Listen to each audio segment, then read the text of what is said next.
Some other things we can do to help that fungal connection.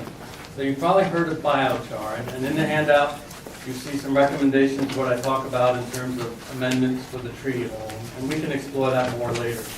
But I wanted you to really understand what is happening with biochar. And biochar can be as simple as if you heat with wood and you sift out the carbon chunks. You can get a 55-gallon drum, make your own, you can buy it. I mean, it's just an earth technique, so to speak.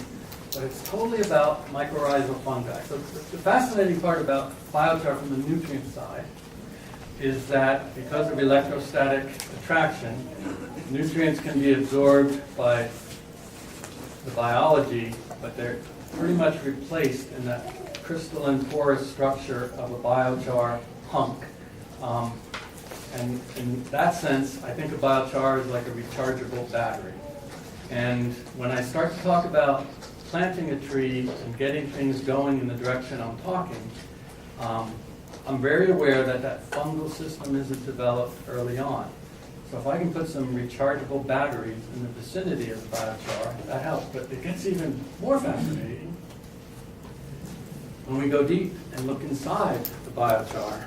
And in this picture, this is the root of a bean plant going down through here. And these are feeder roots, root hairs coming off of that root. And all of that is way too blunt to access into the crystalline space of biochar.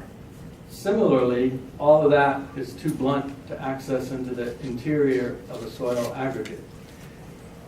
Up above are mycorrhizal fungal hyphae strands, which totally, remember, this is an invisible realm to our eye.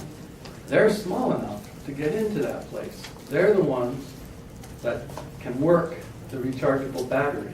And they're the ones that form the soil aggregates and utilize that as essentially as a gated community, a place to be safe from predators. So this is kind of a neat thing to just be aware of in thinking about, I'm planting a tree, and I give a little boost to that fungal system that I want to get in place. This idea from permaculture called Hugelkultur, and I'm just presenting a few riffs on things you can do. It isn't like you do everything. I'm going to emphasize that in a big way at the end. But depending on your site and what you're doing, are you clearing ground? Is there a lot of fallen wood you want to clean up anyway? The idea of hugelkultur is to create a long-term fertility bank for the fungi to work.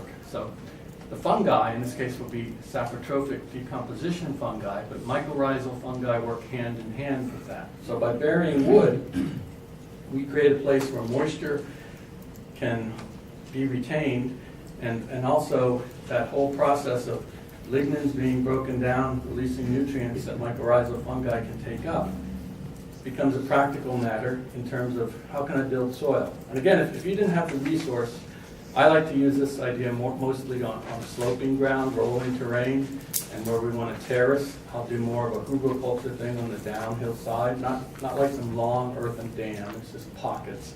But if that resource is there and you're going to clean it up in some respect, that's one thing you can do.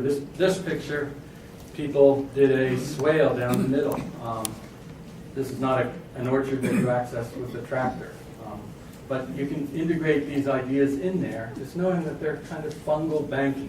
It's a way of working towards a future that is going to work more with what you want to do.